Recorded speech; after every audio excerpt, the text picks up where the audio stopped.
Hello everyone! Kamusta po? Ito na po ako, nagbabalik uli si Jeannie, Pinay Hawaii, para po dito sa atin sa part 2 natin sa Sputum.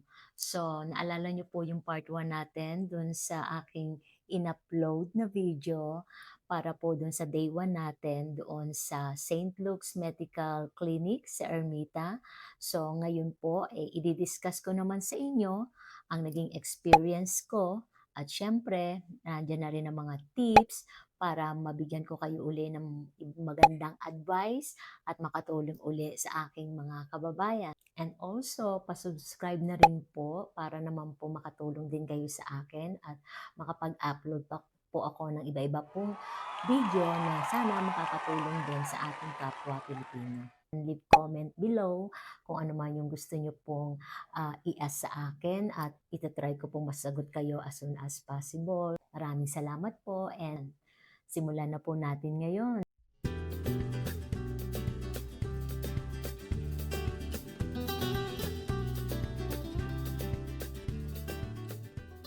Disclaimer lang po, ito pong aking sineshare sa inyo dahil base po sa aking naging experience.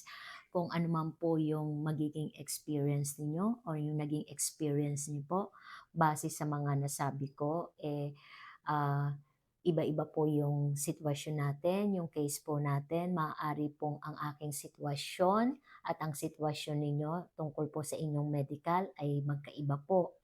So ito lang po para lang po sa mga sinasabi kong nangyari sa akin sa sitwasyon na nandun po ako sa St. Luke's sa medical clinic on that time. Simulan na po natin. Ano ba ang sputum test? Maraming nagtatanong dun sa mga kababayan natin, bakit ba tayo nai-sputum? Ano ba yung sputum test? Ano bang gamit nun? So, base po sa pagsasaliksik ni Jeannie at sa pagtatanong at pagtatanong ko rin sa asawa and pananaliksik ko na rin sa Google at sa YouTube at kung ano-ano pa. So, ang sputum test po is ito yung laboratory test na ginagamit ng pamamaraan para po ma-analyze yung mucus. Yung mucus po, yun po yung tinatawag nating plema, pasintabi po. Ang ginagawa po dun sa plema natin, in 60 days, kinukulture po nila yon. So pagkukulture po nila yon, madidetect po nila doon kung tayo ba ay may bakterya, kung meron po ba tayong virus, kung meron po ba tayong fungi in our respiratory infection to our lungs. Yun po iyon. Kasi po kapag meron po tayong infection sa ating lungs at nakitaan po tayo ng active TB, yun po ang pinaka bawal na bawal sa pag-e-enter natin sa ibang bansa. Especially US, sa US po is napaka-importante po sa kanila na ang TB kailangan muna pong ma-cure at ang TB kailangan muna pong magamot bago po mag-enter sa United States. So hindi lang po ako sure kung the same din po ba dun sa other bansa kasi iba-iba naman po yung kanilang sistema kung papaano po yung mga medical ng iba-ibang bansa. So ang sinasabi ko lang po is ang pagkakaalam ko sa US is napaka higpit po nila dito sa US. Kaya kailangan po nilang malaman na ikaw ay walang TB. Yun po iyon. And also, yung diagnose po noon, nakikita po nila doon sa such as hindi lang TB po, meron din pong pwede makita rin po doon na meron tayong pulmonya, pwede rin po nilang makita doon na meron po tayong lung cancer. Hindi ko naman sinasabi po na ganun po yung makikita ng findings, pero iyon lang po yung paliwanag kapag nagkakaroon tayo ng sputum test, yun po yung minsang nakikita nila sa findings kapag nakapag-culture na po. Paano ba yung procedure ng sputum test? Ang gagawin po niyan, tayo, yung mga magpapa-sputum test po, yung mga patient po, gaya natin. So, kukuha po sila ng sample sa atin, ilalagay po nila yon sa sterilized container, then at saka po nila ibibigay sa laboratory para ho mai-test na po doon, mai-culture po nila doon para malaman po na nila kung ang mga bacteria, fungi, and virus is active o anuman ang makikita nilang ah, ah, resulta sa atin sa mucus na binigay po natin sa kanila. Base po dun sa naging experience ko sa St. Luke's nung nagpa-sputum po ako, ang pinaliwanag po ng nurse, the first day po dahil po umating po kami ng maliit na konting seminars para doon sa pag-sputum para sa second day, ganito po yung ipinaliwanag nga ng nurse sa amin. Babalik kayo ng 3 days. So, bibigyan kayo ng schedule and then yung 3 days po iyon, doon nga po kayo kukunan ng sample and then ngayon, ang paliwanag po ng nurse sa amin ng time na yon nung nandoon po ako sa meeting, ang sinasabi po ng nurse is 'pag na-culture po iyon, kung halimbawa po daw na within a week or second week o a month, whatever, kung ano man po yung magiging resulta dun sa nakikita nilang development po, maaari po kayong ipatawag nila kapag nakikita po na kayo ay active o something is wrong to your mucus na nakita nila na may active bacteria kayo. So ang gagawin po nila, tatawagan po kayo ng St. Luke's doon sa binigay niyo pong cellphone number. Kung hindi naman po kayo makakasagot doon, i-email po nila kayo para po mag-report kayo sa St. Luke's. Ganun po ang mangyayari nun. So, ang mangyayari po nun, kapag nakita po nila kayo na active TB, doon po magkakaroon ng ah, evaluation ang doktor sa inyo at magkakaroon po ng panibagong sistema para magamot kayo within 6 months. So, ganun po yung pamamaraan nun. Yung 6 months pong iyon, depende rin po iyon sa kung ano po yung magiging kalalabasan ng medical ninyo. Either baka po medyo hindi naman po ganun kalala o baka naman kung talagang may TB talaga is maglolong po talaga ng 6 months po yung duration ng gamutan. So, depende po yan sa bawat tao po. Depende po yan sa individual. Hindi po naman yan lahat ganun po yung magiging resulta nun. So, maaaring kagaya ko, wala pong nangyari sa akin. So, mostly wag ko kayong mag-alala. Base sa mga nasasaliksik ko at nung nandun ako, halos lahat naman po is nakapasa sa sputum. Mga ilan-ilan lang po siguro yung mga hindi po nakapasa. Doon naman po kasi sa mga hindi makakapasa at hindi nakapasa, mostly kasi meron na rin ho talagang nakikitang symptoms niyan. Ano po ba yung symptoms na nakikita doon? Nandiyan na po yung inuubo, yung consistent po yung pag-uubo. At 'pag umupo po sila, malalaman mo po yung tunog na parang may plema na o ano man. Meron din pong pangalawang symptoms na hirap pong huminga. Yun po, isa rin po iyon na symptoms na maaaring possible. Meron din pong symptoms na yung para po bang yung 'pag hingal tayo, parang nagwiwis, para pong naghahanap tayo ng hangin o something, talagang nahihirapang ilabas natin yung paghinga natin. Yun po yun naman po yung mga talagang possibility na may active sa TB o kung ano po man yung makikita sa respiratory system natin sa baga natin. Okay, okay na yung ating sputum test at nabigyan ko kayo ng konting kaalaman kung ano ba yung sputum para hindi naman kayo kakabahan. kung sakaling ngayon pa lang kayo magpapa-sputum. At do'n sa mga naka-experience na, I'm sure marami na ring mga Pilipina o Pilipino na naka-experience ng gano'n at hindi at naging negative naman sila. Maaaring i-share niyo rin sana sa baba kung napanood niyo itong vlog na 'to para naman yung mga ibang kababayan natin, hindi naman kakaba-kaba at matakot sa sputum test, 'di ba po? So anyway, pumunta na tayo doon sa procedures, yung time na pag-i-sputum test at ano ba yung naging experience ko. So, una bigyan ko muna kayo siyempre ng tips, 'di ba? So, eto muna yung ginawa ko. So, the day na before po ako ma-sputum, ang ginawa ko po is, of course, rest. Nag-rest po ako ng maaga, natulog po ako ng maaga, at hindi po ako nagbabad ng aircon o ng electric fan. Ah, yung tama lang po yung kondisyon sa pagtulog niyo sa room ninyo, yung talagang makakatulog kayo.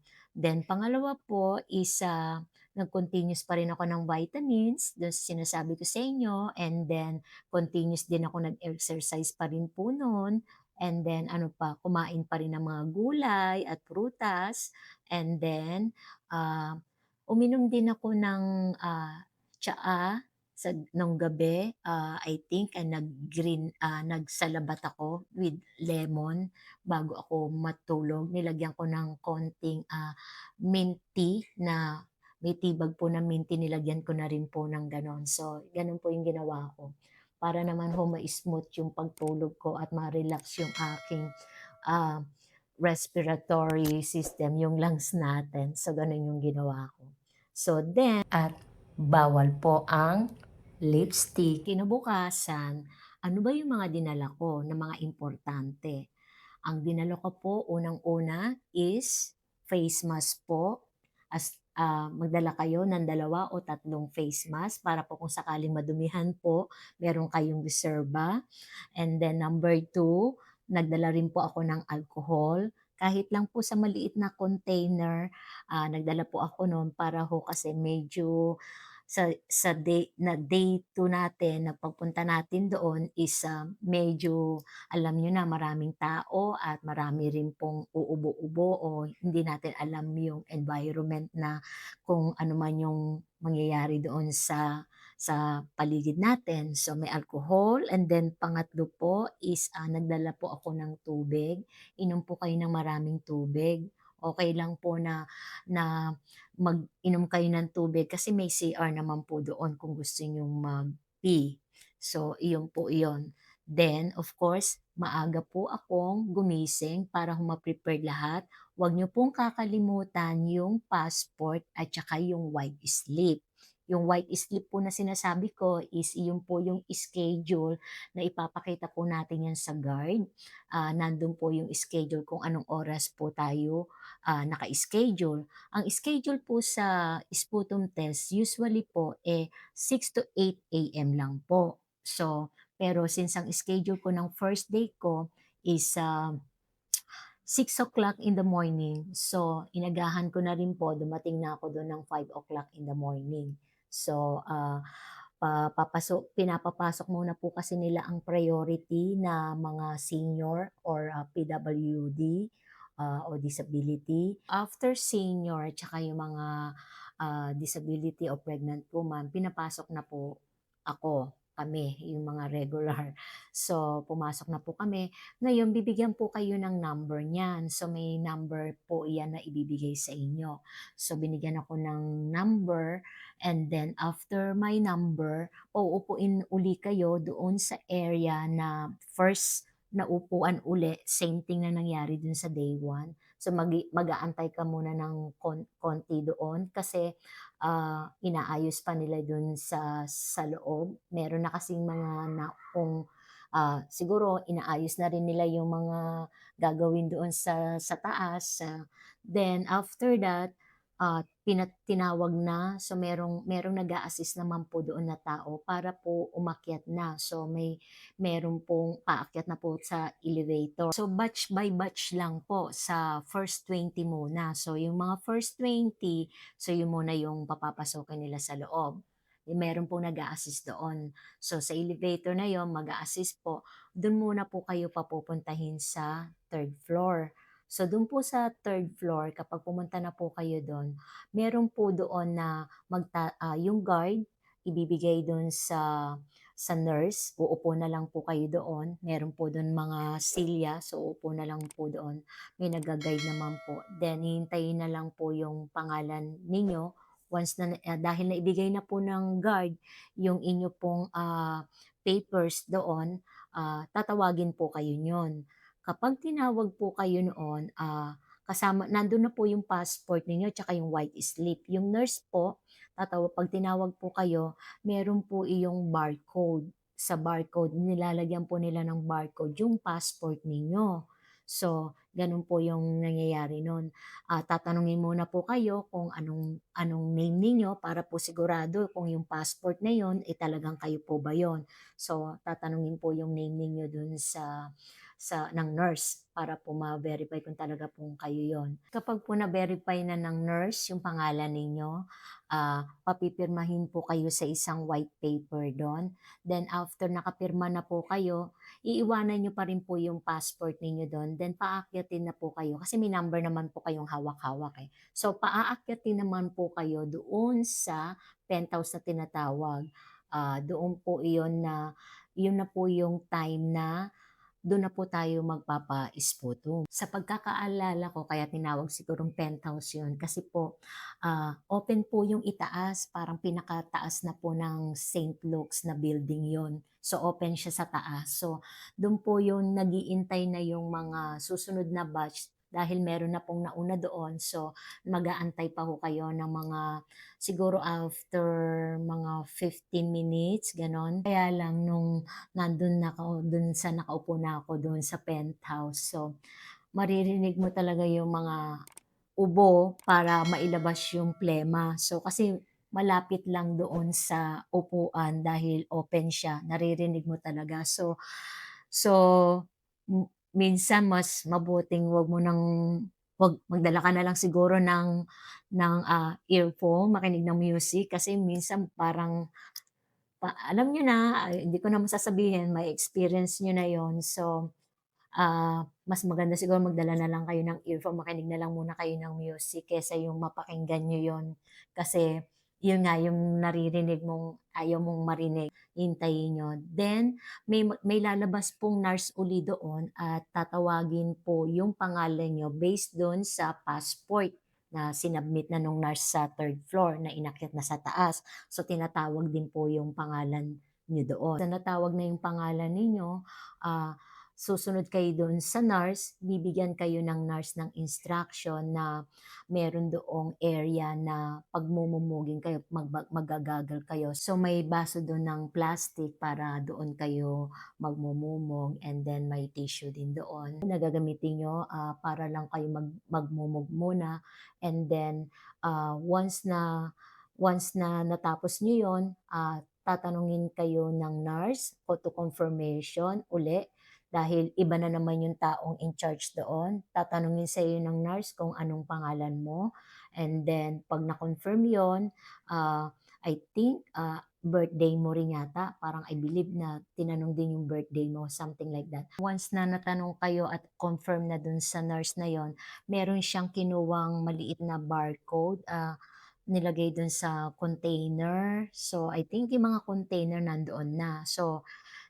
susunod ka sa kanya, so yun yung cubicle na sunod-sunod yon kung ano yung, bakante, dun ka nila, ilalagay. So meron ding instruction, sasabihin naman ng nurse sa iyo na, "O kukuha ka ng 7 to 10 na plema dito." So, yun ang instruction niya na mailabas. Then merong instruction na kailangan mong huminga ng 3 beses na malalim bago ka maglabas ng plema. So, gano'n yung instruction nila. Pero yung passport at iiwan nila sa iyo 'yun dahil maliit lang yung cubicle. So, iiwan nila yung passport sa'yo, so gano'n nga at sasabihin sa iyo kapag tapos ka na, tawagan niyo na lang ako para o kaya minsan pumupunta na sila doon para tignan o bisitahin kung okey na yung sample na mucus na, naibigay mo, gano'n 'yun. So once na natapos ka na, so pauuwiin ka na, meron na dong exit, dire-diretso na. So, of course sinabi ko sa inyo, 3 beses mong gagawin yon. So, paulit-ulit lang, second day and then third day. Ng second day ko naka-schedule ako ng, 7 o'clock. So, medyo hindi na ako napaaga noon, 7 o'clock na. Then yung third day ko, ang schedule ko naman 8 o'clock. So, yun yung naging experience ko dun, tatlong tatlong beses. So, once after noon, binigyan ako ng sleep, na babalik for, meron siyang binigay sa akin na kung kailan ako babalik. So, yung time na yon, so, I think yung green sleep na yon, yon para bumalik ako kung, para sa, ah immunization. So, yun yung sinasabi nilang immunization. So, yung time na yun mababalik ako para sa immunization. Eh, ng part 1 nandun po yung schedule ko ng white sleep ko na sinabi ko doon sa part 1 na, ang schedule ko is February 26, February 27, and February 28. So, iyon po yun. Okay, so ayan po yung naging experience ko. Sana nakatulong, and then ano ba yung nangyari sa immunization ko. Ibig sabihin, may part 3 pa ako. So, yung part 3 ko po naman, ikukuwento ko sa inyo yung immunization at tsaka ano ba yung naging experience ko pagdating dito dahil tinawagan po ako ng Department of Health para din po mag-report sa kanila. So, yun yung abangan nyo sa part 3. See you on part 3. Bye!